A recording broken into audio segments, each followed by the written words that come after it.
Hey folks, it's Dennis from the Australian Rock Show, and on this video review we're going to look over some rock and roll history which went down at Sydney's Enmore Theatre a couple of nights back on Friday the 31st of August, where two of the founding members of one of the world's most iconic rock and roll outfits, Kiss, graced the very same stage.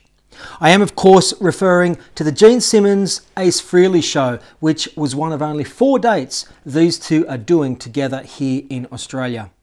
To be honest, I'm still coming down from such a Kiss high. Who would have ever thought it, huh? I mean, as someone who lived through the euphoria of that Kiss tour of Australia back in November of 1980, that's some 38 years later, we are gathered at a live venue only a few short miles from where the former Lord Mayor of Sydney stood at the town hall and welcomed the band, which of course included new member Eric Carr, to a huge crowd below. And only a few short miles from Moore Park, where the band would perform some of the largest concerts ever held at the Sydney Showgrounds.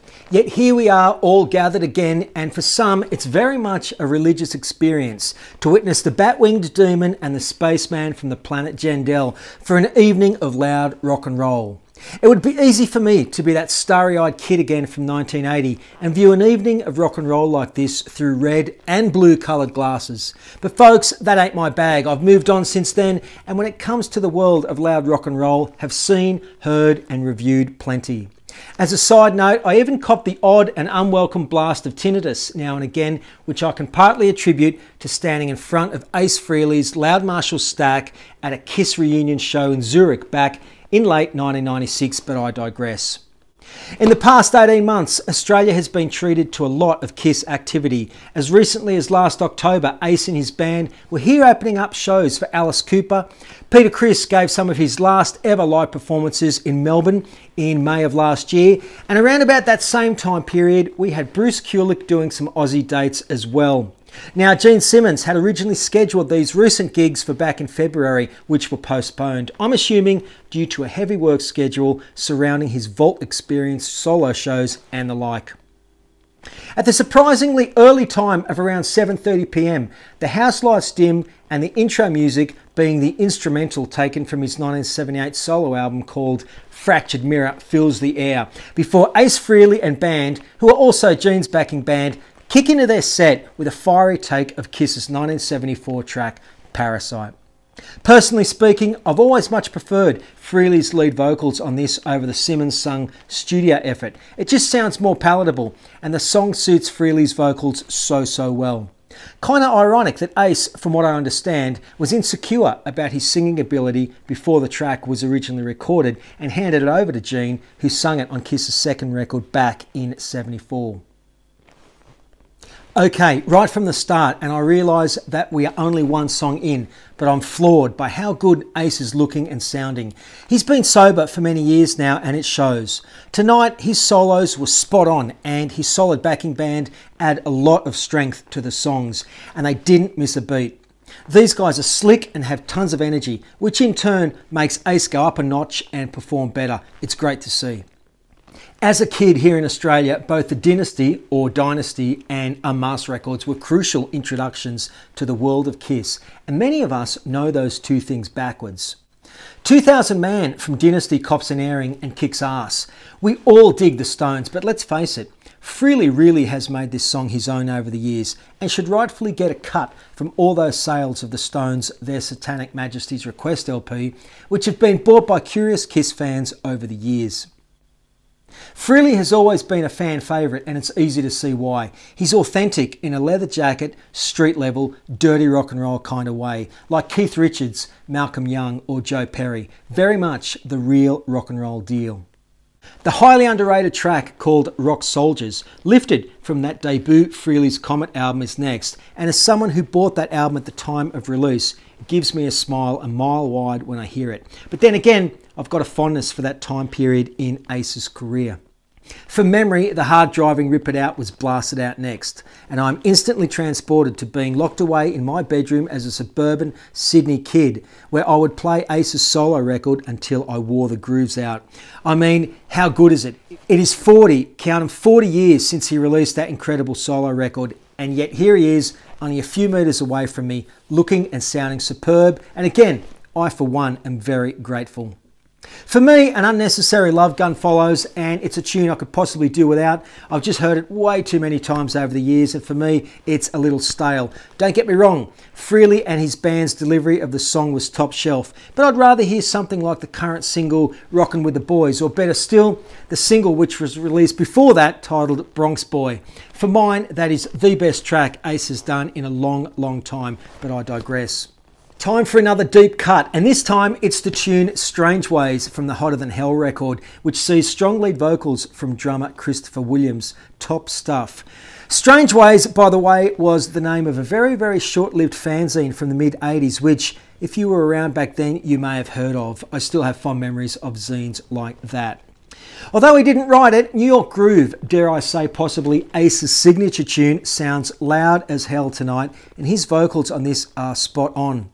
Saw him do this on the reunion tour at a gig in Chicago back in '96, which for me was the real highlight of that evening, and tonight's effort sounds just as good, if not better.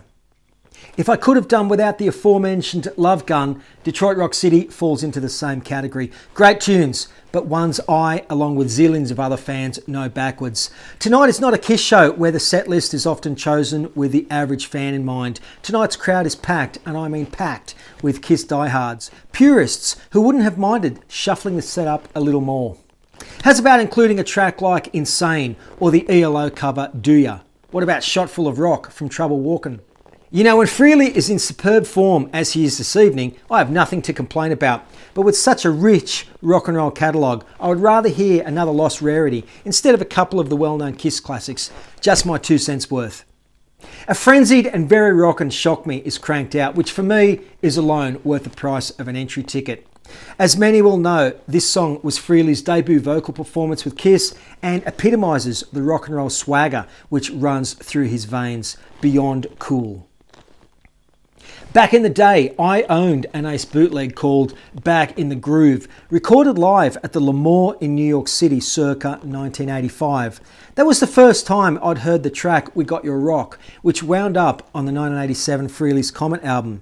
Would have loved to hear that one tonight, but alas, he can't play them all. And overall, Frehley's set kicked some serious ass. There's a lot to like about Ace Frehley circa 2018. I cannot state strongly enough how strong his vocals and guitar playing is. I recently did a video review of Ace's single, Rockin' with the Boys, and in a strange coincidence, about an hour before this show, someone left a comment on that video saying Ace is way past his peak. Friend, on tonight's performance, I could not disagree more. In fact, if tonight's performance is anything to go by, Ace Frehley has turned back the rock and roll clock and is in white hot form. And with his new album Spaceman due to hit the shelves on October the 19th, the guy is back on top of his game and then some. After a short break, the house lights dim and the intro music from the track Radioactive Signals Gene Simmons and his recharged backing band to the stage. I would have preferred the band to continue on and open Radioactive, which he did play later, instead of losing momentum with a pause before kicking into Kiss's Shout It Out Loud as the opener. But it's cool. Most of Gene's set was fairly loose with an emphasis on fan-filled fun. Second track aired is I, which I never ever thought I would hear played live. It's a song which is quite familiar to many Australian fans, many of whom, like me, picked up the Elder back in the day, no doubt still feeling lightheaded after the big Kiss tour here late in 1980. The anthemic Are You Ready is lifted from Gene's vault and sounds cool in the live environment. Lyrical points for rhyming lion and shine, by the way. Anyway, it makes you wonder how close it came to being included on a Kiss album. Simmons' set was littered with many highlights, including a rip and take of Little Richard's Long Tall Sally, which I'm assuming he would have digested as a Beatles fan in the early 60s.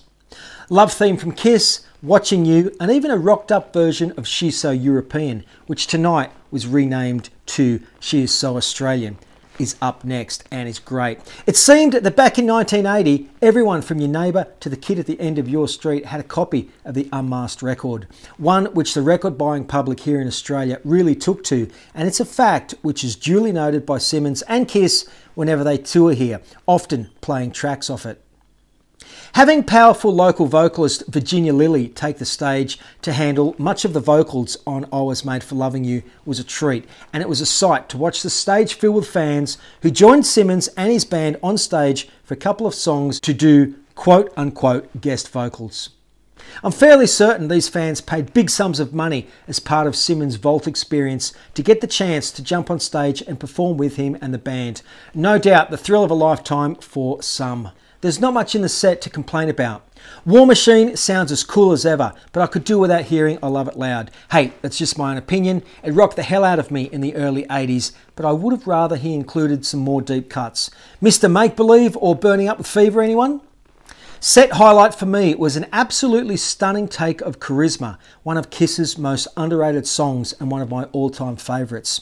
It's 4 or so minutes of nothing but catchy, riff-heavy rock and roll, and one of the best things Simmons and Kiss has recorded. 1979 never sounded so damn good. Having Ace walk out and rip into Deuce with Gene Simmons in 2018 is the stuff of Kiss dreams, and I know many Kissers around the planet would have loved to witness that tonight. Frehley, Simmons and his band, along with the fans who bought the Vault/stage experience, close out the set with the obligatory Rock and Roll All Night, and it's a great way to end the set. To summarise, tonight's gig was all about the joy of rock and roll. No lights, bombs, bells or whistles. This evening was all about one thing, the music. Some of the earlier songs from the Kiss catalogue, 74, 75 era, still sound as raw and as lean as when they were cut. Whilst the more well-known tunes are always going to be appreciated by die-hard fans hungry to devour the band's signature material. I'm guessing the majority of punters in attendance tonight got more than their money's worth, filing away rock and roll memories to be reminisced over at a later date. And if you did walk away from this gig disappointed, you'd be pretty hard to please. So what's left for guys like Frehley and Simmons to accomplish? Will there be another Kiss studio record? Will there be one mammoth final world tour for Kiss where all 4 original members are reunited in paint? Maybe there will be a run of select concerts around the world where all current and former members, including Vinnie Vincent and Bruce Kulick, will have a moment to shine on stage during the show before all members take the stage on a long and loud encore of Rock and Roll All Night. However it plays out over the next 18 months, I'm saying that Kiss fans in Australia have not seen the last of Ace and Gene. There was some hype around these shows tonight, and in my opinion, both Simmons and Frehley more than lived up to the expectations. I enjoyed tonight's Simmons and Frehley doubleheader immensely. Sure, there was some nostalgia attached, but I nevertheless viewed the show with a critical eye to match my wide grin. What I saw were 2 seasoned pros who looked like they enjoyed every moment of being on stage. This no doubt contributed to what I was feeling from the crowd. 2 thumbs up on a great evening of rock and roll I will always cherish.